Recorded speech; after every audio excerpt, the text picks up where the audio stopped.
इसलिए आप इन ऐसी ताकतों को बिल्कुल भी पनपने न दें। जिस तरीके से इस हॉल में अलग अलग जगह के अलग अलग पहचान के लोग किसी एक एजेंडे के लिए बैठे हैं, आप सबसे विनती करता हूं, जीवन में कभी आपसे वोट मांगने और हिंदुस्तान के किसी कोने में न अपने लिए मांगूंगा न किसी दूसरे के लिए न मांगूंगा। इसलिए मैं आपसे खुल्लम खुल्ला विनती कर सकता हूं कि आप ये मान के चलें, जमीन के नीचे परिस्थिति बहुत गंभीर है, इतनी गंभीर है कि सार्वजनिक नहीं करना चाहता। इससे आपका शत्रु और मजबूत ना हो जाए। मैं आप पर्सनल मीटिंग में उसे बताता रहता हूं, हालात बहुत अच्छे नहीं हैं, बहुत अच्छे हालात नहीं हैं। इसलिए जल्दबाजी मत कीजिए, निजी स्वार्थों को ऊपर मत लाइए। यह स्थिति अगर 50 साल तक नहीं रही तो हम में से कोई नहीं रहने वाला है। बहुत बुरी स्थिति है अंदर। इसलिए जो ठेकेदार घूम रहे हैं वो ये बात नहीं बताएं, क्योंकि उनको भी अपनी दुकान चलानी है। मुझे कोई दुकान नहीं चलानी है, कोई दुकान नहीं चलानी है।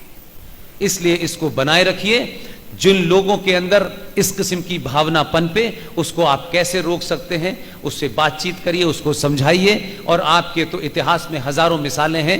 B.R. अंबेडकर के बारे में कुछ लोग लेकर के सुबह से शाम तक महाराष्ट्र में घूमते रहते हैं, उनका नाम लेके बहुत कुछ कहते हैं। B.R. अंबेडकर की किताब इस हॉल में जितने लोग बैठे हैं उसका हिंदी संस्करण भी है और इंग्लिश भी है। B.R. अंबेडकर की खुद की लिखी किताब है। जिस दिन वो किताब पढ़ करके उनको बता देंगे जो बेचारे किसी के बहकावे में आ गए हैं और जो जय भीम और जय मीम का नारा लगा रहे हैं, मैं मानता हूं कि किताब की एक एक लाइन ऐसी लिखी है जो हिंदुस्तान में कोई माई का लाल लीडर लिखने की हिम्मत नहीं कर सकता। उस किताब को आप लोग पढ़ें। उस किताब का नाम है पाकिस्तान और पार्टीशन ऑफ इंडिया।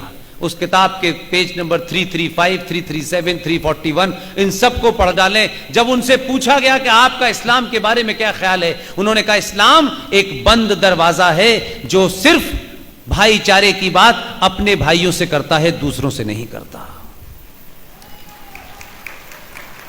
इस्लाम के बारे में अंबेडकर ने जो कहा है आज के बड़े से बड़ा लीडर नहीं कह सकता। इसलिए भले ही जब आपको पद की चिंता होती है तो आपकी बातचीत में झूठ आने लगता है, मक्कारी आने लगती है। अंबेडकर को न राष्ट्रपति बनना था न प्रधानमंत्री बनना था, उस वक्त भी वो सच बोला। और आपके आदमी के बारे में तो उसने बहुत कड़वा सच बोला है। BBC का इंटरव्यू देख लीजिए। B.R. अंबेडकर ने कहा मैं इसे कोई महात्मा नहीं मानता। उन्होंने कहा कि महात्मा गांधी के नाम से अगर छुट्टी न की जाती तो इस आदमी को कोई पूछता भी नहीं। एक आंदोलन में एक थे, लेकिन ऐसा महात्मा मैं नहीं मानता। ही वॉज नॉट ए महात्मा। ये आज कह देंगे तो शाम तक पता चला जेल हो जाएगी। सच बोलिए, सच के अलावा कुछ मत करिए। किसी को मारने गाली देने की आवश्यकता नहीं है। आपने ऐसे लोगों को भेजते रहिए जो उसे गाली देते हैं और वो हंसता है। वो गाली दे के भी परेशान है, इसकी हंसी से भी परेशान है। उत्तर प्रदेश में सोच रहे थे कि इस बार उससे पीछा छूट जाएगा, वो दोबारा आ गया है और होड़ लग गई है। एक आदमी कांग्रेस में रहता है तो वहां सेकुलर होता है, भारतीय जनता पार्टी में आए। भारतीय जनता पार्टी का कोई प्रताप नहीं है, गलतफहमी ना हो बीजेपी को। यह उसके अंदर का चरित्र है कि इस समय अगर देश के मुख्यमंत्रियों में सपाट बात करने वाला, दो टूक बात करने वाला बात ही नहीं करता है। 300 एकड़ पे रोहिंग्या ने रात में एक्शन कराया। रोहिंग्या से कहा जमीन खाली करो, बोले हम कहां जाएं, बोले जहां से आए थे वहीं जाओ।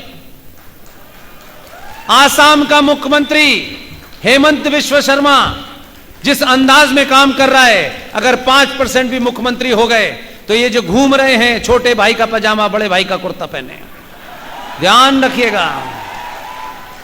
ये जहां से आए हैं वहीं चले जाएंगे।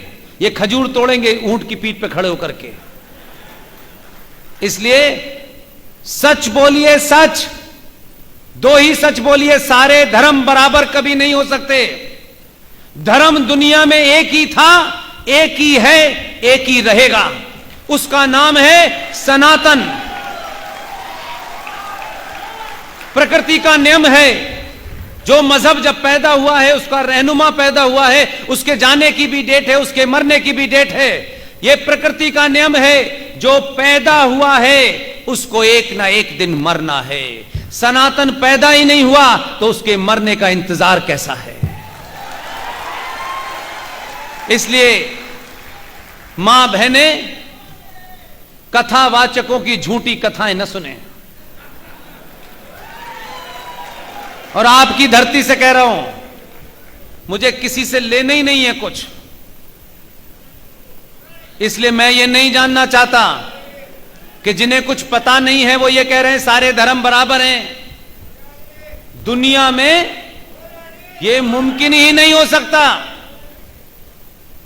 एक नरेटिव चला पूरी दुनिया में, आज सारी दुनिया पूछ रही है बार बार। एक नरेटिव चला, Islam is a religion of peace. वो ईमानदार लोग हैं, कम पढ़े लिखे हैं, तब भी उन्होंने पीस की स्पेलिंग सही बताई। आप ज्यादा पढ़ गए थे इसलिए पीस की स्पेलिंग गलत समझ रहे हैं। प्रॉफिट मोहम्मद, उनके दामाद इमाम अली, यह हिस्ट्री का हिस्सा है, इसका मजहब से कोई लेना देना नहीं है। प्रॉफिट मोहम्मद के दामाद इमाम अली की हत्या, फजर की नमाज जो सुबह 4:30 बजे मुसलमान पढ़ते हैं, आजकल लाउड स्पीकर लगाते हैं क्योंकि अल्लाह सुनता नहीं उनकी।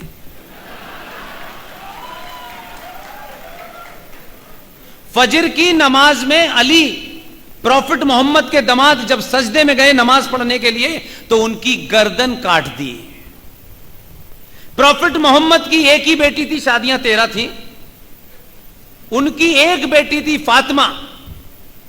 बीवी फातिमा का घर जला करके बीवी फातिमा की हत्या भी उन्हीं के लोगों ने की।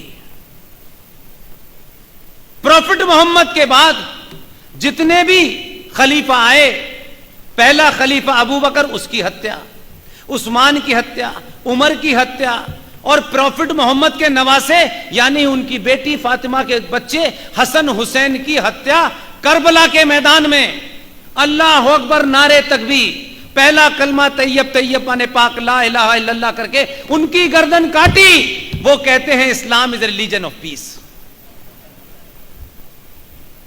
इसलिए एहसान भाई की सिवैयों के चक्कर में उल्टी सीधी परिभाषा मत याद रखिए। आपको कम से कम आप खुश नसीब हैं कि दोनों दौर देखे आपने। जिन्होंने नेहरू जी को देखा होगा ऐसे बहुत सारे लोग होंगे, इंदिरा गांधी को भी हमने बचपन में देखा, लेकिन हम एक वो भी दौर देख रहे हैं कि एक आम आदमी तिलक लगाने से शर्माता है, चुटिया रखने से शर्माता है। इसलिए सिंबल अगर ठीक काम कर रहा हो तो दुनिया में बदलाव कैसे होता है। इसी धरती से एक आदमी गया जिनका नाम महात्मा गांधी था। उन्होंने क्या किया बताऊं मैं आपको। यह कहानी इसलिए बताना चाहता हूं कि आपके पास समय नहीं होगा पढ़ने का। आचार्य जेबी कृपलानी ने किताब लिखी है, और वो किताब इसलिए लिखी है कि वो ही गांधी के साथ रहते थे। गांधी जी की जो कमरा था उस कमरे पर गीता भी रखी थी, बाइबल भी रखी थी। उन्हें शौक था ना ये चने मुरमुरे बेचने का, सब रखा था। मिक्स वेजिटेबल बहुत बनाते थे वो। वहीं कुरान भी रखा था। जेबी कृपलानी अपनी किताब Gandhi his life and thought, उस किताब के पेज नंबर 189 पे गांधी जी के बारे में जेबी कृपलानी लिख रहे हैं, जिन्होंने वो जो उनके साथ रहते थे। वहीं पे कुरान रखा हुआ था। मौलाना साहब आए, उस किताब में पूरा जिक्र है, और गांधी से कहा कि यह आपने कैसे कर दिया, यह कुरान पाक को आपने इन किताबों के साथ कैसे रखा, यह बिल्कुल भी काबिल बर्दाश्त नहीं है। तो गांधी जी ने क्या पूछा कि इसे क्या करना है। उन्होंने कहा आपको इसे एक कपड़े में लपेट करके इन तमाम किताबों से दूर रखना है। ये किताबें कुरान के साथ नहीं रखी जा सकती। कुरान का किसी के साथ कुछ लेना देना नहीं है, वो सुप्रीम है। गांधी जी किताब उठाई, लपेटी, एक थैले में रख के अलग लटका दिए। ये थे गांधी जी, और हमारी गीता के बारे में ज्ञान दे रहे हैं।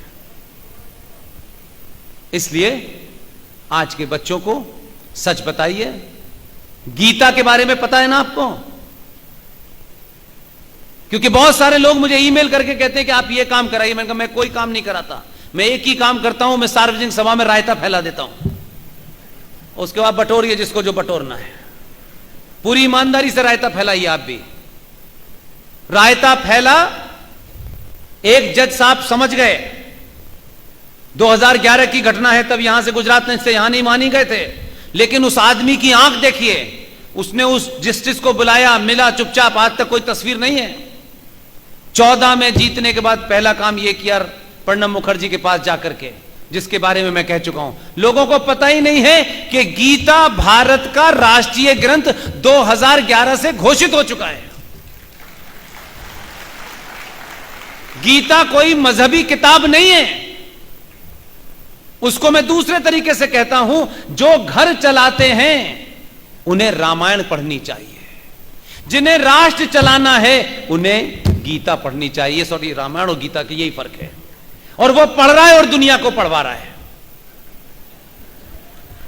आप भी गीता पढ़ें एक बार, आपको अपने कर्तव्यों का बोध होगा और ये लालच और कायरता समाप्त हो जाएगी।